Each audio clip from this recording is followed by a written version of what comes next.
इमरान खान की गिरफ्तारी इस्लामाबाद और लाहौर पुलिस लाइ चैलेंज बढ़ियल। लाहौर के जमान पार्क में छिकताण बरकरार, कारकुनन और पुलिस विच में गुजरियल ॾींहुं खां चक्रियूं जारी। पुलिस जो जमान पार्क के घेरो बरकरार, कसूर, गुजरांवाला और शेखुपुरा में पुलिस जा ताज़ा दस्ता जमान पार्क पहुंची विया। पीटीआई कारकुनन के अॻिते वधंदड़ पुलिस से सख्त मुज़ाहिमत, डीआईजी समेत 65 ॼणा ज़ख्मी थी पिया। आईजी पंजाब चयो आहे त पुलिस ते हमला कया पिया वञनि। इमरान की गिरफ्तारी बिना के नुक़सान जे चाहियूं था। तोशाखाना केस में पीटीआई चेयरमैन इमरान खान जा गिरफ्तारी वारंट्स मुअत्तल करण वारी दरख्वास्त ते इस्लामाबाद हाई कोर्ट फैसलो महफूज़ करे वरितो। दरख्वास्त ते ॿुधणी दौरान chief justice Aamir Farooq remarks ॾींदे चयो त हिक सियासी जमात जा कारकुन पुलिस ते हमला करे रहिया आहिनि। असां दुनिया खे छा ॿुधाए रहिया आहियूं? कानून ते अमल न कंदासीं। लाहौर में पुलिस वारा रियासत की ड्यूटी करे रहिया आहिनि। पुलिस ते हमलो रियासत ते हमलो आहे। सभिनी लाइ कानून हिक जहिड़ो हुअणु ज़रूरी आहे।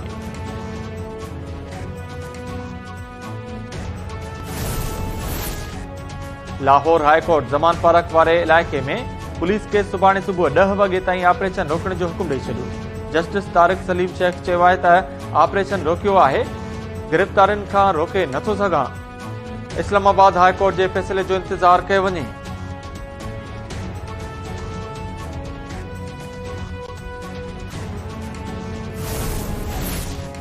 एक शख्स पान के कानून का मथां समझी रहियो आहे। इमरान हाणे बुजुर्गी ऐं बीमार हुअण जो ड्रामो रचाए रहियो आहे।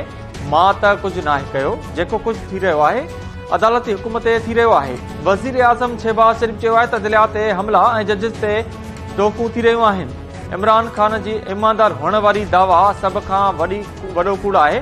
आम चूंडूं मुक़रर वक़्त ते थींदियूं त आइन, कानून, रियासत जानदार थींदी, मुल्क बि अॻिते वधंदो। ॿिनि सूबनि में इलेक्शन थी रही आहे, ॿिनि में न, जंहिं जा नतीजा वक़्त ते साम्हूं ईंदा। हुकूमत इलेक्शन कमीशन जे फ़ैसिले सां गॾु हूंदी। IMF सां स्टाफ लेवल जो मुआहिदो जल्द थी वेंदो। In Mr. Khan's case, he's under the threat of arrest because of his ego. He says that the courts are saying that he has to come to court and fight his cases, whatever cases are against them. And he says, I'm Imran Khan and I'm too important and I'm not going to turn up to court. And what we've seen over the last couple of weeks has been a complete mockery of the judicial system in Pakistan, of rule of law, of the constitution in Pakistan, where had he gone to court, there's probably no reason he had to fear imminent arrest. Because he's violated court orders time and time again, finally the courts have instructed the police to produce him before court. In this case, Mr. Khan is refusing to even present himself before court. He's refusing to defend himself. I'm sure if he's innocent, he'll be able to clear his name through the judicial system. Imran पाण खे मुल्की कानूननि खां मथां समझे थो। इमरान खे कानून जी भञकड़ी जो जवाब ॾियणो पवंदो। अमरीकी टीवी चैनल सां ॻाल्हाईंदे परॾेही वज़ीर बिलावल भुट्टो ज़रदारी चयो आहे त इमरान तलब करण बावजूद अदालतुनि में पेश थियण लाइ तयार न आहे। पुलिस जे अचण ते इमरान कारकुननि खे घुराए थो।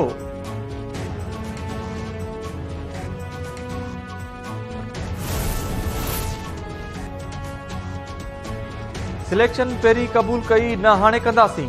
वोट जी इज़त लाइ ताराज़ी जा ॿई पासा बराबर करण लाइ जदोजहद जारी रहंदी। नून लीग जी नायब सदर मरियम नवाज़ चयो आहे त ताराज़ीअ जा ॿई पासा बराबर थींदा त इंसाफ़ जी फतह थींदी। जमान पार्क जो गिदड़ औरतुनि ऐं ॿारनि खे ढाल बणाए लिकियो वेठो आहे। अदालत वञण खां बि डिॼी रहियो आहे। सर इस वेले खान साहब ने क्या है, सारे MP MNS MPs फोन करो, करना और वो कर लेने जी, पहुंचन बंदे लैके पहुंचन, उन्होंने कॉल कह दियो मेरे वालों जेड़ा नहीं पहुंचा मैं कोई टिकट नहीं देना। मैं हुणे खान नाल डायरेक्टली गल कही है। फौरी तौर माण्हू वठी जमान पार्क पहुचो, न त खान टिकट न ॾींदो। पीटीआई अॻवान यास्मीन राशिद ऐं brigadier retired Ejaz Shah ji मुबैना audio leak. मुबैना audio में यास्मीन राशिद ब्रिगेडियर रिटायर्ड एजाज शाह खे माण्हू वठी जमान पार्क पहुचण जो चई रही आहे। यास्मीन राशिद चवे थी त खान चयो आहे त माण्हू वठी पहुचो, न त टिकट न मिलंदी। इमरान खान मुल्क में घरू वेड़ चाहे थो। गिलगित बुल्तिस्तान जी फोर्स इस्तेमाल करे पंजाब पुलिस ऐं रेंजर्स जा मथा फाड़िया पिया वञनि। वफ़ाक़ी वज़ीर मरियम औरंगज़ेब चयो आहे त पीटीआई सियासी जमायत न पर दहशतगर्दनि जो टोलो आहे। हुकूमत जो इमरान जी गिरफ़्तारी सां को बि तालुक़ न आहे। इमरान ॿुधाए त केस अदालतुनि में कहिड़ो ख़तरो आहे। आप स्टेट से लड़ने की कोशिश करें। आप ये पैगाम दे रहे हो कि आप स्टेट से ज्यादा स्ट्रांग हो और आप खुद दे रहे हो, ये नहीं कि आपके लिए कोई नेचुरल रिएक्शन हो रहा है। आप लोगों से अपील कर रहे हो कि बाहर निकलो और मुकाबला करो। मतलब आप स्टेट के खिलाफ कोई ऐलान जंग कर रहे हो। पॉलिटिकल पार्टी से अब अपने आप को मिलिटेंट ऑर्गेनाइजेशन बनाने की तरफ लेके जा रहे हैं और ये सारा पूरा प्लान आपका सोची समझी साजिश के तहत हो रहा है। आपने इस मुल्क के कानून को जूतों की नोक पर रखा हुआ है। आपने और आपके सदर ने, जो सदर ने कल बयान दिया वो ज्यादा खतरनाक है कि मुल्क का सदर, प्रेसिडेंट ऑफ पाकिस्तान जो है, वो कह रहा है कि जी अदालतें इंतकामी कार्रवाइयां कर रही हैं। ये देख लेना चाहिए कि लीडर और गीदड़ में क्या फर्क होता है। वो जो लीडर कारकुनों को कहता था कि जेल भरो तहरीक, और आज उन्हीं कारकुनों को कह रहा है कि जेल से बचाओ तहरीक शुरू करें। लाहौर में सब कुछ इमरान खान जी साजिश तहत थी रहियो आहे। इमरान खान पीटीआई के सियासी पार्टी में हथियारबंद विंग बनाने चाहे तो। वर्दी वारनि ते हमला, रियासत खिलाफ जंग जो ऐलान आहे। सूबाई वज़ीर शर्जील इनाम मेमण चयो आहे त सदर आरिफ अलवी आइनी मुनसिब ते हूंदे अदालती हुक्मनि खे साज़िश करार ॾिनो, जेको वधीक ख़तरनाक आहे। नासिर शाह चयो त जेल भरियो तहरीक जो सॾु ॾींदड़ जेल खां बचायो तहरीक शुरू करे रहियो आहे।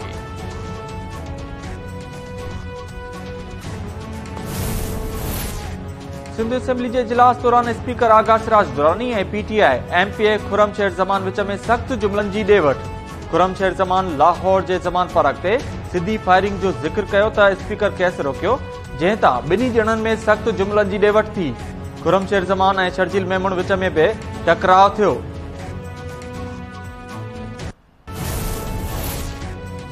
आईजी सिंध पारां पुलिस खे कचे में धाड़ेलनि खिलाफ इंटेलिजेंस बेस्ड कार्रवाइयूं करण जी हिदायत। आईजी सिंध गुलाम नबी मेमण जी सदारत हेठि कचे में ऑपरेशन बाबति आला सतही इजलास में सखर ऐं लाड़कानी रेंज लाइ रैपिड रेस्पॉन्स फोर्स जा 1000 अलकार मोकिलण जो फ़ैसिलो। भूंग लाइ अगवा जे केसनि जी इश्तिहारी ऐं रूपोस जवाबदारनि जी गिरफ़्तारी ऐं जांच जो टास्क सीआई हवाले। आईजी सिंध पारां अवाम जी जान ऐं माल जी हिफ़ाज़त खे यकीनी बणाइण जी बि हिदायत।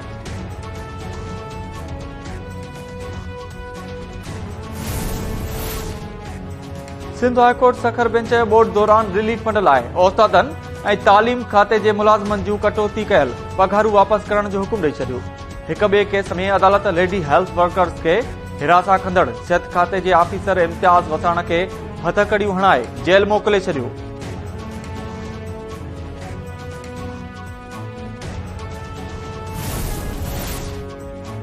आईजी सिंध गुलाम नबी मेमण आबाद जे शिकायतुनि जे अज़ाले लाइ 4 रुकनी कमेटी जोड़े छॾी।